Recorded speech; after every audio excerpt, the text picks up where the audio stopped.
বাবার গায়ে হাত তুলেছে। রাহুল এরকম করে রাহুল এরকম করে শোনা, শান্ত হও, বাড়ি চল শোনা। অনুরাধা কেঁদো না প্লিজ। অভ্যেস করে ফেলো না যেন, শরীরের পক্ষে ভালো নয়। তোমাকে কে যেতে বলেছিল ওখানে বলো তো? যাকে এত কথা বাড়িয়ে লাভ নেই। ব্যাপারটা তোমার আর আমার মধ্যে ঘটেছে, তার জন্য ওনাকে মাঝখানে টেনে আনার কিছু নেই।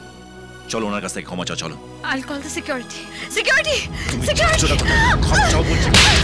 মা চলুন চলুন চলুন বাবার গায়ে হাত তুলেছে। রাহুল বাবা তোমার লাগেনি তো বাবা? না ঠিক আছে ওর বাবার গায়ে হাত তুলেছে। রাহুল এরকম করে রাহুল এরকম করে শোনা, শান্ত হও, বাড়ি চল শোনা। অনুরাধা কেঁদো না প্লিজ, কেঁদো না।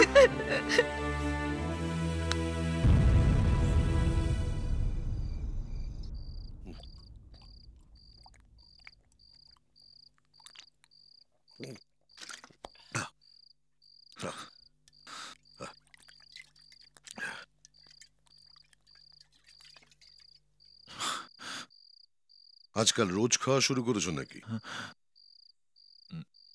না, মন খারাপ থাকলে খাই। অভ্যেস করে ফেলো না যেন, শরীরের পক্ষে ভালো নয়। বাবা তোমার গালটা ফোলা ফোলা লাগছে, চলো ডাক্তার দেখিয়ে আসি। মেয়েটার গায়ে জোর আছে কিন্তু।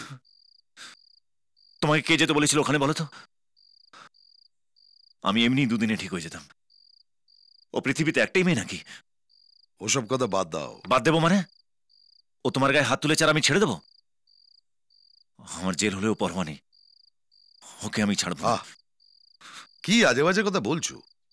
ইচ্ছে করে মেরেছে নাকি? হুটো পাটিতে লেগে গেছে। ওর দিক থেকে আবার ভাবো তো, একবার বাবা একবার ছেলে ভালোবাসো ভালোবাসো বলে ঘ্যান ঘ্যান করছে। এ তো যে কেউ রেগে যাবে। এ কি তুমি হঠাৎ ওর হয়ে কথা বলছো কেন? কারণ ও খুব ভালো মেয়ে। হ্যাঁ রে, দেখলেই বোঝা যায়।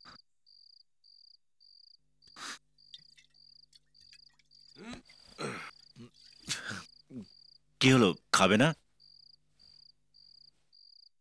না, অনেকদিন বাদে খেলাম তো মাথাটা ঘুরছে, শুয়ে পড়ি।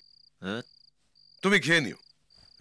দেখে দেখে বাবা বাবা ছাড়ো ছাড়ো ছাড়ো, আরে ছাড়ো আমাকে, আমি ঠিক আছি। তুমি কি ভাবছো আমি বুড়ো হয়ে গেছি?